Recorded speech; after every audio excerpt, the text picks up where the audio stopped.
அன்புள்ள மேஷ ராசி அன்பர்களே வணக்கம். இந்த வார ராசி பலன்.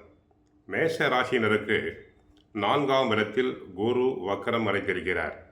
5இல் கேது, 6ஆம் இடத்தில் சூரியன் நீச்சம், 7ஆம் இடத்தில் சூரியன் செவ்வாய், 8இல் புதன் சந்திரன், லாபஸ்தானத்தில் ராகு, விரய ராசியில் சனி வக்கரம் அடைந்திருக்கிறார். 7.5 சனியில் தங்களுக்கு விரய சனி நடைபெறுகிறது. உங்கள் ராசிக்கு 7ஆம் இடத்தில் சூரியன் வரும் செவ்வாய்க்கிழமை முதல் 8ஆம் இடத்தில் செவ்வாய் சஞ்சரிப்பதால் எதிலும் சற்று நிதானத்தோடு செயல்பட வேண்டும். யோசித்து செயல்பட வேண்டும். அவசரப்படுதல் கூடாது. கொடுக்கல் வாங்கல் விஷயத்தில் கவனமாக இருக்க வேண்டும். கணவன் மனைவி இடையே ஒருவருக்கொருவர் விட்டு கொடுத்து செல்லுதல் வேண்டும். பிள்ளைகள் வழியில் ஒரு சில அனுகூலமான பலன்கள் நடைபெறலாம். வியாபாரத்தில் நீங்கள் நினைப்பது ஒன்று, நடப்பது ஒன்று.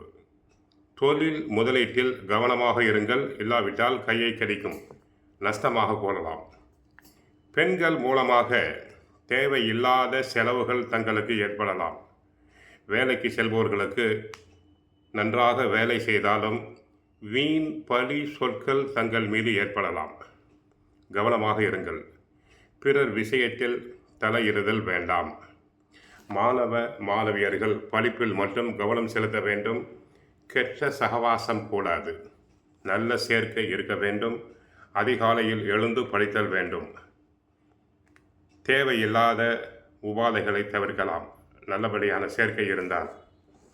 அடுத்து பஞ்சமாதிபதி சூரியன் 7ஆம் இடத்தில் இருந்து ராசியை பார்க்கிறார். ஒரு வகையில் சிறப்புதான். ராசிநாதன் செவ்வாய் 27ஆம் தேதி முதல் தன் சொந்த ராசியாகிய விருச்சிக ராசியில் அமரப்போகிறார்.